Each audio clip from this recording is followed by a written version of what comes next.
Sadgurunath Maharaj Ki Jai, and welcome to Jagadambe Reads the Holy Books of India, ShrimadBhagavatam215. As you may remember, Dushanta had a reputation for being a very good king.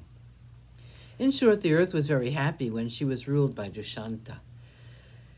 Once there was a slight upheaval in the villages adjoining the city. Cruel animals were reported to have entered some of the villages and hurt the cows. The news reached the king, and he set out to the forest. Surrounded by his army and full of pomp and glory, the king set out hunting. When he was passing them, the people were saying, "This Dushanta, who is like a tiger in his prowess, he's said to be invincible in war. Everyone stands in awe of his strength and his reputation as a great fighter." Listening to these words, which were spoken in whispers, the king, with a slight smile on his lips, went on his way to the forest. He passed the palace gardens and then the short coppices, which were on the outskirts of the city. He then entered the forest, and there he spent a long time, killing innumerable tigers, lions, wild boars, and wild bulls. There were elephants which crossed his path, and herds of deer.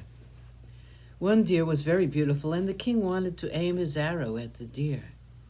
He found that the animal, seeing his intention and sensing the danger that was threatening it, ran away as fast as his thin legs would carry him. The king followed the deer in his chariot. He lost count of time, and suddenly he found himself very tired, very thirsty. Still, he followed the deer, which now entered another forest. The king also entered the forest. He found, to his surprise, that it was very pleasant there. The mind seemed to find peace, and there was found an all-pervading tranquility. A cool breeze was blowing, and the trees, laden with flowers and fruits, seemed to be waving their branches in welcome. The place was dark with shady trees, and the music made by the birds was exceedingly sweet. The drowsy music of the bees haunting the clusters of flowers, and the intoxicating scent of the flowers, together made the senses reel with pleasure. Every now and then the breeze would shake the trees, and there would rain on the earth a shower of flowers, and the soft carpet made by them was beautiful. The king was filled with amazement at the sight of so much beauty. Dushanta saw a small brook running swiftly across the edge of the forest. While he was wondering how he had missed this beautiful spot during the last so many years of hunting, the king saw a cluster of hermitages nearby. He recognized the river flowing as Malini. The river embraced the ashrams as a mother would her children in her arms. Dushanta knew that the great sage Kanva had his hermitage on the banks of the river Malini. He therefore decided that it would be impolite if he did not go to the ashram to pay his respects to the rishi. He asked his small army, which was with him, to stay where it was. He said, "You must not proceed any further, since this is an ashram. Remain here till I come back. I am going to the ashram to salute the rishi."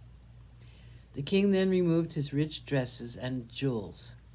Dressed simply, in a manner befitting the simplicity of the great man residing there, he proceeded toward the ashram.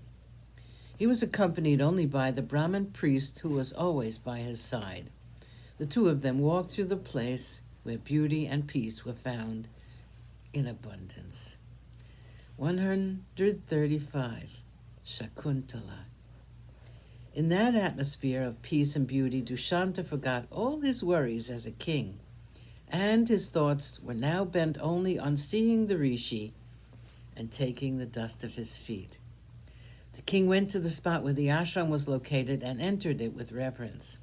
But he found, to his surprise, that no one was there. The place was empty, as though it was deserted. Sadgurunath Maharaj Ki Jai. Thank you for coming.